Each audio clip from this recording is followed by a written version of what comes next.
אז לי קוראים גל, אני בת 28.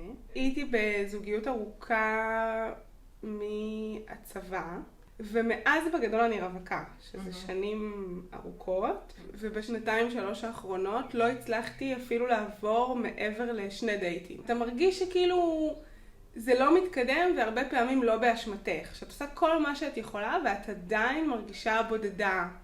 יש הרבה אנשים בחוץ זה נראה כאילו יש הרבה דרכים להגיע אליהם. אז הבנתי שאני צריכה לסייע לעצמי, ושאני צריכה לעשות את זה בדרך אחרת, ואז פתאום השם של שלומית קפץ לי לראש, ממש הפרצוף שלה, ושלחתי לה הודעה, ואיזה מזל שעשיתי את זה. ידעתי שזה על הרעיון של חתונה ממבט ראשון, שכל העניין זה למנוע מאיתנו לשפוט את הצד השני, על ידי זה שאנחנו כמעט לא נדע עליו. ושמישהו עושה את המאץ'. בהתחלה אמרתי לה שזה גדול עליי, ואני צריכה ודאות, ואני לא יכולה ככה... ואז חשבתי על זה כמה שעות, והתחרטתי, כי אמרתי די, צריך לצאת מאזור הנוחות, וגם אין פה יותר מדי מה להפסיד. קיבלתי משלומית את המיקום, ממש כמו איזו משימה בכזה... שלומית אמרה לי, אני כבר לא נמצאת, לכי לבחור. נורא קיוויתי שהיא תגיד את השם שלו כבר בשיחה שלפחות אני אדע, אבל לא. אני זוכרת שהיה בי כל אחד שאמר, איך עשית את זה? כאילו, לא, את יכולה עוד להתחרט?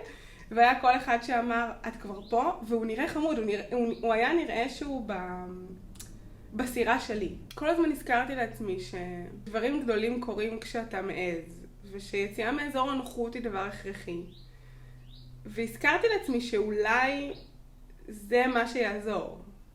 אולי זה מה שיוציא אותי מהמצב של התסכול, ושגם אם לא, זה דבר חיובי, כי ניסיתי עוד דרך וגיליתי שהיא לא הנכונה. כלומר, אמרתי לעצמי שבכל מקרה יצא מזה דבר טוב. הדייט עבר מהר ולאט, כלומר הוא נגמר, ומצד אחד כבר חיכיתי שהוא ייגמר, כי הוא היה מאוד עמוס רגשית.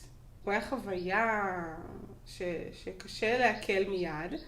מצד שני, הרגשתי שהוא נגמר נורא מהר, במובן שלא רציתי שהוא ייגמר. אני זוכרת שאמרתי לעצמי בראש, מה זהו? מה, ככה הולכים? אחרי כל מה שעברנו פה, זהו הולכים? בסוף אנחנו יצורים שמחפשים באחרים את המשותף. אנחנו מתחברים לדומים לנו. אז היו הרבה נקודות מקרבות, זה גם מה שהשאלות עשו, שניסו למצוא את המשותף. אנחנו גרים ביחד, אנחנו בזוגיות טובה, אני חושבת. כבר בשאלות הראשונות בדייט, ראיתי כמה הוא מתאים לי. לא בהכרח שזה מה שהייתי בוחרת. ראיתי כמה הוא דומה לי. לפעמים יש דברים שאנחנו לא אוהבים בעצמנו, ואנחנו פוחדים לפגוש את זה אצל אנשים אחרים. אז אנחנו בוחרים באנשים שאין בהם את התכונות האלה. וזה לא בהכרח הדבר שטוב לנו. ולא העזתי להגיד את זה לעצמי. כלומר, לא הבנתי אז שהבחירות שלי הן לא בהכרח נכונות מהסיבה הזאת. אני התמזל מזלי כי גם יצא מזה דבר נפלא. אני לא יודעת מה יהיה בעתיד, אבל בכל מקרה אני שמחה על זה, לא משנה מה, כי זכיתי באמת שטוב. אני חושבת שמי שהולך על זה, הוא צריך ללכת על זה בנפש חפצה, עם אופטימיות ולהאמין בזה.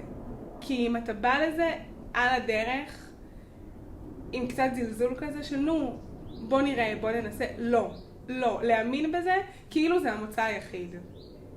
זה הדבר שעוד לא ניסית, וללכת על זה ב-200%, בפתיחות, באפס ביקורתיות, לא כלפי עצמך ולא כלפי אחרים, עם אמונה שלמה, ושוב, אני אומרת, גם אם זה לא יהיה המאץ' הכי טוב, אתה לומד על עצמך מלא.